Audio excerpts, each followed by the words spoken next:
बदलते भारत की शान।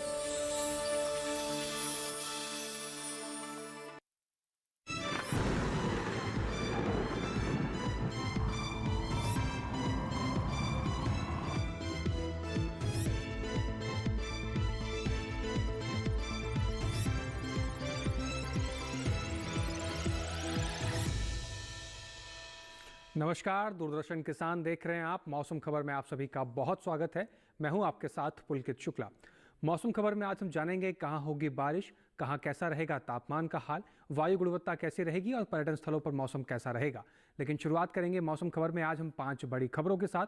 5 बड़ी खबरों में सबसे पहले बड़ी खबर तमिलनाडु से है, जहां पर कहीं कहीं भारी बारिश का अंदेशा जताया गया है।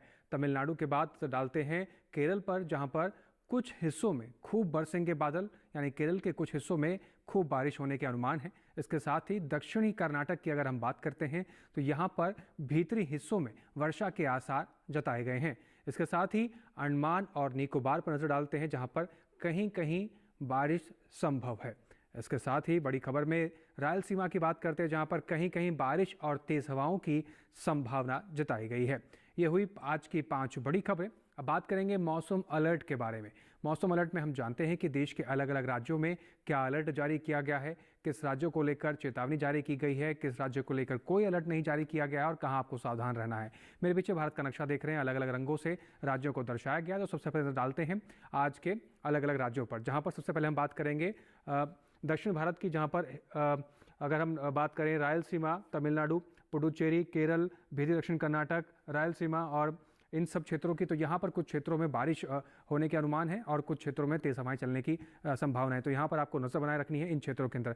दक्षिण भारत के इलाकों के अंदर नजर बनाए रखने की जरूरत यहाँ पर जताई गई है। लेकिन भारत के अगर बाकी नक्शे पर नजर डालें तो यहाँ पर बाकी किसी भी राज्य पर यहाँ पर कोई चेतावनी जारी नहीं की गई है। इसके साथ ही आगे बढ़ते हैं और बात करेंगे मौसम पूर्वानुमान की। तो मौसम पूर्वानुमान में हम जानते हैं कि आने वाले 24 से 48 घंटों में कहाँ कम बारिश होगी और कहाँ ज़्यादा बरसेंगे बादल। सबसे पहले डालते हैं लद्दाख, लेह, जम्मू कश्मीर, श्रीनगर, गिलगित की, तो यहाँ पर बरसात होने के कोई अनुमान नहीं जताए गए हैं। हिमाचल प्रदेश, पंजाब, चंडीगढ़, हरियाणा, दिल्ली, यहाँ पर भी कोई बारिश होने के अनुमान नहीं जताए गए हैं। साथ ही साथ उत्तराखंड, पश्चिमी उत्तर प्रदेश और पूर्वी उत्तर प्रदेश, यानी इन सभी राज्यों के अंदर आने वाले 24 से 48 घंटे में कहीं पर भी बारिश के आसार नहीं जताए गए हैं। यानी आने वाले 24 से 48 घंटे में इन राज्यों में कहीं पर भी बारिश होने के अनुमान नहीं है। आगे बढ़ते हैं, बिहार की बात करते हैं। यहाँ पर बरसात होने का अनुमान नहीं है, लेकिन अरुणाचल प्रदेश, असम, मेघालय, नागालैंड, मणिपुर, त्रिपुरा, मिजोरम, यहाँ पर बारिश होने के अनुमान है। कहीं कहीं यहाँ पर बारिश हो सकती है। उप हिमालय, पश्चिम बंगाल और सिक्किम पर भी कहीं कहीं बारिश हो सकती है। साथ ही झारखंड, गांगे पश्चिम बंगाल और उड़ीसा की बात करें तो यहाँ पर भी कुछ क्षेत्रों में बारिश होने के अनुमान है। दक्षिण भारत पर डालिए, जहाँ पर तमिलनाडु, पुडुचेरी और केरल की अगर हम बात करें तो यहाँ पर अधिकतर जगह बरसात होने के अनुमान जताए गए हैं। लेकिन साथ ही साथ अंडमान निकोबार, भीतरी दक्षिण कर्नाटक, उत्तरी दक्षिण कर्नाटक और रायलसीमा, तटीय आंध्र प्रदेश, तेलंगाना पे यहाँ पर कहीं कहीं बारिश होने के अनुमान जताए गए हैं। मध्य महाराष्ट्र, कोंकण और गोवा की बात करें तो यहाँ पर कहीं कहीं बारिश होने का अनुमान है। साथ ही साथ छत्तीसगढ़ के कुछ क्षेत्रों में बारिश होने के अनुमान जताए गए हैं। लेकिन पश्चिमी मध्य प्रदेश, पूर्वी मध्य प्रदेश, विदर्भ, मराठवाड़ा, यहाँ पर बारिश होने का अनुमान नहीं है। गुजरात, सौराष्ट्र, कच्छ, पश्चिमी राजस्थान, पूर्वी राजस्थान और इन सभी राज्यों के अंदर यहाँ पर बारिश होने के अनुमान नहीं जताए गए हैं। अब बात करेंगे हम मौसम की चाल की, यानी कि पिछले 24 घंटे में कहाँ कहाँ बारिश दर्ज की गई है। तो नजर डालिए, लद्दाख, लेह, श्रीनगर, जम्मू कश्मीर के कुछ क्षेत्रों में पिछले 24 घंटे में बारिश देखने को मिली। आगे बढ़ते हैं, झारखंड और उड़ीसा की बात करते हैं। तो झारखंड और उड़ीसा के अंदर कुछ क्षेत्रों के अंदर पिछले 24 घंटे में यहाँ पर बरसात देखने को मिली है। इसके साथ ही दक्षिण भारत में डालिए, जहाँ पर तटीय आंध्र प्रदेश, रायलसीमा, तेलंगाना या अंडमान और निकोबार पर अगर आप देख सकते हैं, तमिलनाडु, लक्षद्वीप की अगर हम बात करें, तटीय कर्नाटक की बात करें, उत्तरी भीतरी कर्नाटक की बात करें, यहाँ पर पिछले 24 घंटे में बारिश देखने को मिली है। भीतरी दक्षिण कर्नाटक में भी बारिश देखने को मिली है। केरल में भी पिछले 24 घंटे में बारिश देखने को मिली है। तेलंगाना पे नजर डाल सकते हैं, यहाँ पर भी पिछले 24 घंटे में बारिश देखने को मिली है। मौसम खबर में आगे बढ़ेंगे, लेकिन आप यहाँ पर रुकना होगा एक छोटे से ब्रेक ले, कहीं मत जाइए, बने रहिए दूरदर्शन किसान के साथ।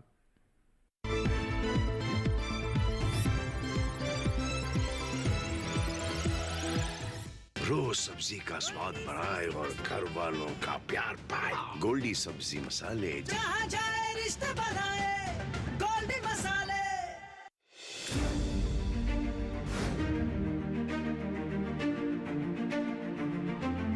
फसलों के भाव से लेकर उनकी आवक तक, पैदावार से लेकर बुआई के क्षेत्रफल तक, आयात से लेकर निर्यात तक, घरेलू से लेकर वैश्विक बाजार तक मंडियों की सही और ताजा जानकारी पाएं। विशेषज्ञों की राय का लाभ उठाएं। देखिए मंडी खबर सोमवार से शनिवार शाम 5 बजे सिर्फ दूरदर्शन किसान पर।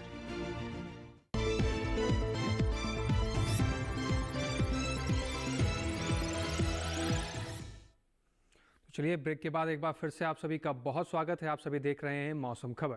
मौसम खबर में आगे बढ़ेंगे और आपको बताएंगे कि देश के अलग अलग राज्यों में तापमान की स्थिति क्या रही, किस राज्य में अधिकतम तापमान क्या दर्ज किया गया और कहां पर न्यूनतम तापमान का हाल क्या रहा। तो चलिए शुरुआत करते हैं, जानते हैं तापमान का हाल। सबसे पहले तापमान के हाल में अधिकतम तापमान की हम बात करेंगे, जहां पर लद्दाख, लेह, जम्मू कश्मीर, श्रीनगर और गिलगित की अगर हम बात करें तो यहाँ पर अधिकतम तापमान 1.6 से 3 डिग्री सेल्सियस सामान्य से ज़्यादा दर्ज किया गया है। तो अधिकतम तापमान में आगे बढ़ते हैं और बात करते हैं हिमाचल प्रदेश की। हिमाचल प्रदेश में अधिकतम तापमान 1.6 से 3 डिग्री सेल्सियस सामान्य से ज़्यादा दर्ज किया गया है। तो यहाँ पर अधिकतम तापमान जो रहा वो कुछ इस प्रकार से रहा है। आगे बढ़ते हैं और बात करते हैं पूर्वोत्तर राज्यों की, जहाँ पर अरुणाचल प्रदेश, असम और मेघालय पर अगर नजर डालते हैं तो यहाँ पर अधिकतम तापमान की स्थिति 3.1 से 5 डिग्री सेल्सियस सामान्य से ज़्यादा दर्ज की गई है। इसके बाद अधिकतम तापमान में आगे बढ़ते हैं और जानते हैं गांगे, पश्चिम बंगाल, ओडिशा के बारे में। तो इन राज्यों के अंदर अधिकतम तापमान की जो स्थिति रही है वो 1.6 से 3 डिग्री सेल्सियस सामान्य से ज़्यादा दर्ज की गई है। अधिकतम तापमान की स्थिति कुछ इस प्रकार से इन राज्यों के अंदर रही। आगे बढ़ते हैं और बात करते हैं देश में सबसे अधिक तापमान कच्छ, सौराष्ट्र के भुज में दर्ज किया गया, जो कि 38.5 डिग्री सेल्सियस दर्ज किया गया है। अब बात करेंगे हम न्यूनतम तापमान की। तो न्यूनतम तापमान में सबसे पहले पंजाब, हरियाणा, चंडीगढ़ और दिल्ली की बात करेंगे तो यहाँ पर जो न्यूनतम तापमान रहा वो 3.1 से 5 डिग्री सेल्सियस सामान्य से ज़्यादा दर्ज किया गया है। न्यूनतम तापमान में आगे बढ़ते हैं और जानते हैं पूर्वी उत्तर प्रदेश, पश्चिमी उत्तर प्रदेश और बिहार के बारे में। तो इन राज्यों के अंदर न्यूनतम तापमान की स्थिति जो रही वो 1.6 से 3 डिग्री सेल्सियस सामान्य से ज़्यादा दर्ज की गई है। न्यूनतम तापमान के अंदर जो इन राज्यों को लेकर आंकड़े थे वो आपके टेलीविजन स्क्रीन पर थे। आगे बढ़ते हैं, बात करते हैं छत्तीसगढ़ की। छत्तीसगढ़ में जो न्यूनतम तापमान का हाल रहा वो 3.1 से 5 डिग्री सेल्सियस सामान्य से ज़्यादा दर्ज किया गया है। तो न्यूनतम तापमान में आगे बढ़ते हैं और जानते हैं दक्षिण भारत के राज्यों के बारे में, जहाँ पर तेलंगाना और रायलसीमा पर नज़र डालते हैं तो यहाँ पर जो न्यूनतम तापमान की स्थिति रही वो 3.1 से 5 डिग्री सेल्सियस सामान्य से ज़्यादा दर्ज की गई है। न्यूनतम तापमान में आगे बढ़ते हैं और जानते हैं पूर्वी राजस्थान और पश्चिमी राजस्थान के बारे में। इन राज्यों के अंदर न्यूनतम तापमान की जो स्थिति रही वो 1.6 से 3 डिग्री सेल्सियस सामान्य से ज़्यादा दर्ज की गई है। न्यूनतम तापमान में अब बारी है पश्चिमी मध्य प्रदेश और विदर्भ की। तो इन राज्यों के अंदर जो न्यूनतम तापमान की स्थिति रही वो 1.6 से 3 डिग्री सेल्सियस सामान्य से ज़्यादा दर्ज की गई है। न्यूनतम तापमान के इन राज्यों के अंदर स्थिति कुछ इस प्रकार से जो आपकी टेलीविजन स्क्रीन पर आप देख पा रहे हैं। आगे बढ़ते हैं न्यूनतम तापमान में और जानते हैं कि सबसे कम तापमान देश के कहाँ दर्ज किया गया, जो कि पश्चिमी उत्तर प्रदेश के बरेली में दर्ज किया गया। यहाँ पर न्यूनतम तापमान की स्थिति रही 14.4 डिग्री सेल्सियस। सबसे कम तापमान देश के अंदर यहाँ पर दर्ज किया गया है। मौसम खबर में आगे बढ़ते हैं और जानते हैं कि देश के अलग अलग राज्यों के अंदर और क्या कुछ तापमान की स्थिति रही, एक बार नजर डाल लेते हैं।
तो देश के अलग अलग राज्यों में अधिकतम और न्यूनतम तापमान की स्थिति क्या रही, कहां पर अधिकतम तापमान क्या दर्ज किया गया और कहां पर न्यूनतम तापमान क्या दर्ज किया गया, वो सभी हमने आपके साथ साझा किया। मौसम खबर में और भी तमाम जानकारियां आपके साथ साझा करेंगे, लेकिन यहां पर रुकना होगा एक छोटे से ब्रेक के लिए। कहीं मत जाइए, बने रहिए दूरदर्शन किसान के साथ।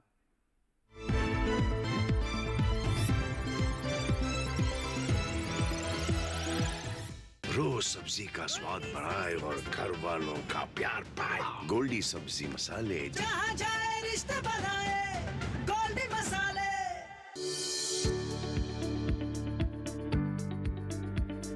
कृषि और पशुपालन है एक दूसरे के पूरक। घर आंगन से लेकर व्यावसायिक फार्म तक, मुर्गी पालन से लेकर रेगिस्तान के जहाज तक। बीमारियों से अब पशुपालक ना हो परेशान। विशेषज्ञ करेंगे आपकी समस्या का समाधान। जुड़िए हमसे, पूछिए अपने सवाल। ईमेल के जरिए भी आप हमारे साथ जुड़ सकते हैं। हमारी ईमेल आईडी है ddkisanapc@gmail.com। हमारे टोल फ्री नंबर हैं 1800-113060 और 1800-113061। देखिए अपना पशु चिकित्सक हर रविवार शाम 6:30 बजे दूरदर्शन किसान चैनल पर।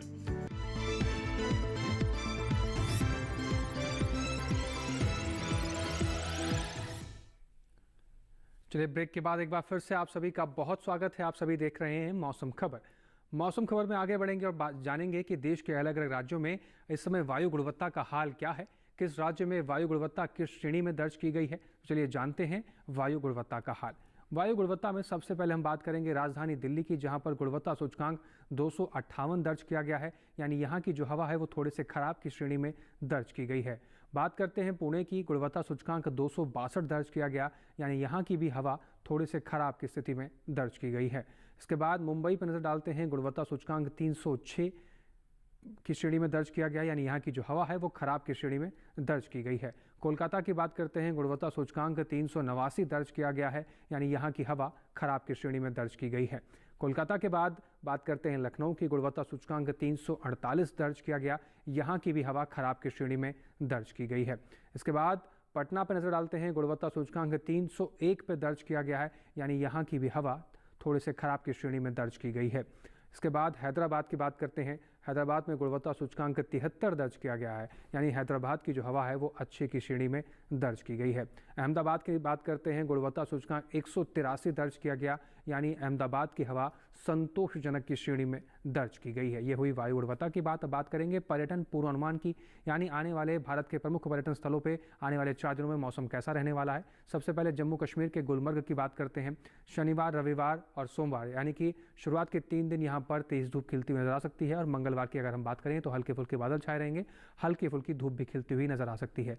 अधिकतम तापमान की बात करें तो 11 डिग्री सेल्सियस से लेकर 12 डिग्री सेल्सियस तक अधिकतम तापमान जा सकता है। न्यूनतम तापमान की अगर हम बात करें तो -1 डिग्री सेल्सियस से लेकर -3 डिग्री सेल्सियस तक 4 दिन में न्यूनतम तापमान जा सकता है। हिमाचल प्रदेश के कुल्लू की अगर हम बात करें तो शनिवार, रविवार, सोमवार यहाँ पर तेज धूप खिलती हुई नजर आ सकती है। मंगलवार को हल्के फुल्के बादल छाए रहेंगे, हल्की फुल्की धूप भी खिलती हुई नजर आ सकती है। अधिकतम तापमान की अगर हम बात करें तो 23 डिग्री सेल्सियस से लेकर 24 डिग्री सेल्सियस तक अधिकतम तापमान कुल्लू के अंदर आने वाले 4 दिनों में जा सकता है। न्यूनतम तापमान 60 डिग्री सेल्सियस के आसपास कुल्लू में आने वाले 4 दिनों में बना रह सकता है। हिमाचल प्रदेश के बाद बात करते हैं हरियाणा के कुरुक्षेत्र की। हरियाणा के कुरुक्षेत्र में शनिवार, रविवार, सोमवार, मंगलवार चारों ही दिन आने वाले यहाँ पर तेज धूप खिलती हुई नजर आएगी। अधिकतम तापमान की अगर हम बात करें तो 29 डिग्री सेल्सियस से लेकर 30 डिग्री सेल्सियस के बीच में अधिकतम तापमान आने वाले 4 दिनों में रह सकता है। न्यूनतम तापमान की अगर हम बात करें तो 14 डिग्री सेल्सियस से लेकर 16 डिग्री सेल्सियस तक न्यूनतम तापमान कुरुक्षेत्र में आने वाले 4 दिनों में रह सकता है। इसके बाद बात करते हैं उत्तर प्रदेश के लखनऊ की। तो उत्तर प्रदेश के लखनऊ में शनिवार, रविवार, सोमवार, मंगलवार यानी आने वाले चारों ही दिन यहाँ पर धुंध छाई रह सकती है। अधिकतम तापमान की अगर हम बात करें तो लखनऊ में 31 डिग्री सेल्सियस से लेकर 32 डिग्री सेल्सियस तक अधिकतम तापमान आने वाले 4 दिनों में रह सकता है।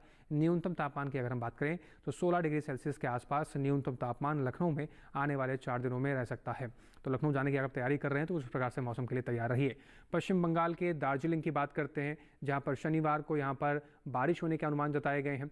रविवार, सोमवार, मंगलवार को यहाँ पर हल्के फुल्के बादल छाए रहेंगे, हल्की फुल्की धूप खिलती हुई नजर आ सकती है। अधिकतम तापमान की बात करें तो 18 डिग्री सेल्सियस से लेकर 20 डिग्री सेल्सियस के आसपास अधिकतम तापमान दार्जिलिंग के अंदर आने वाले 4 दिनों में देखा जा सकता है।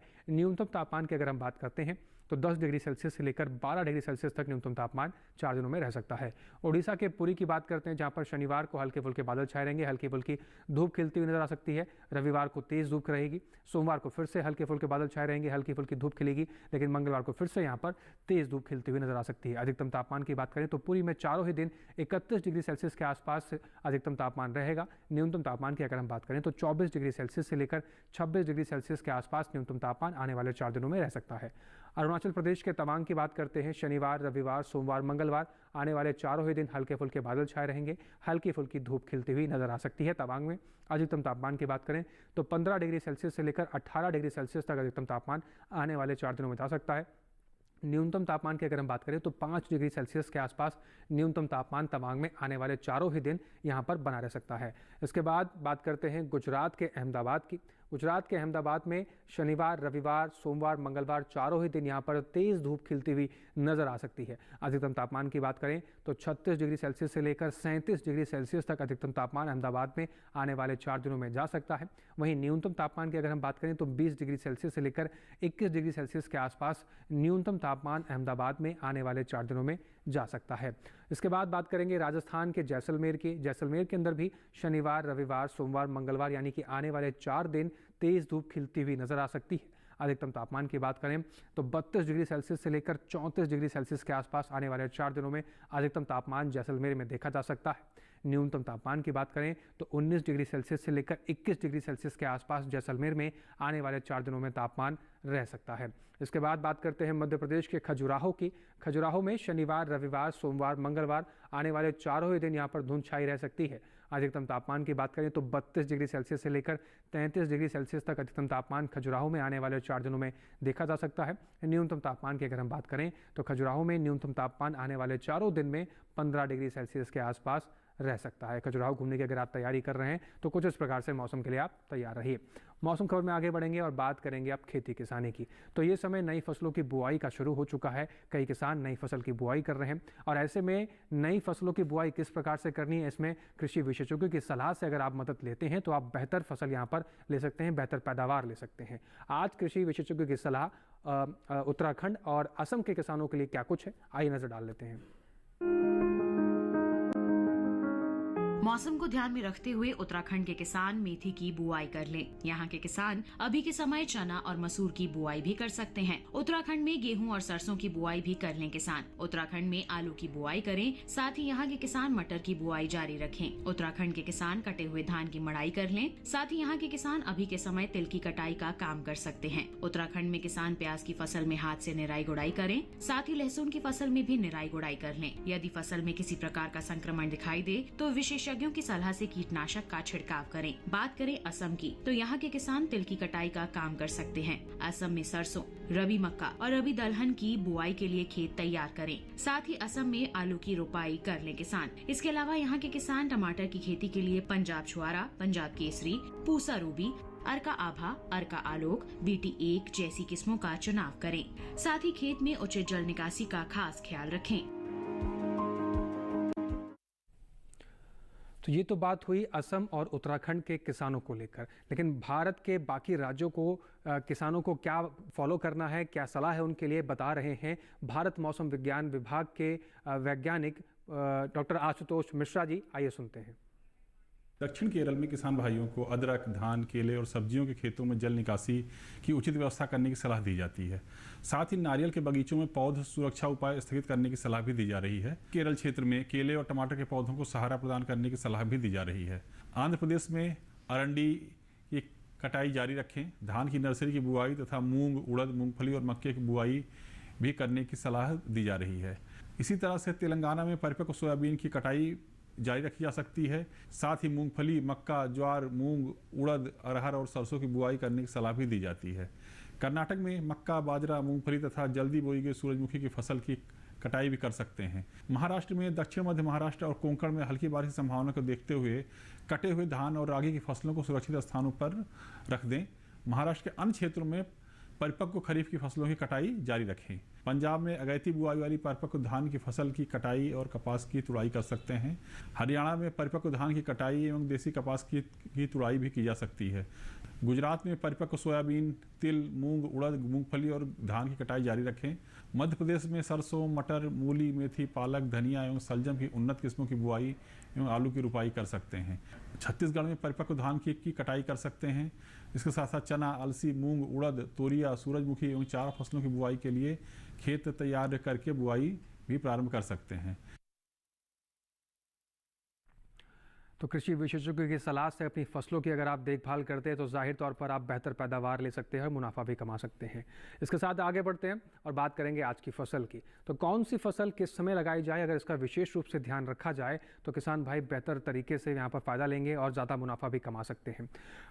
आज की फसल में हम बात करेंगे फूल गोभी की फसल की। फूल गोभी की फसल की कौन सी किस्म लगाएं, कितनी मिट्टी में उसको रखना है, कैसे उसकी सिंचाई करनी है, ये सभी चीज़ कैसे ध्यान में रखनी है, आइए नज़र डालते हैं इस रिपोर्ट पर।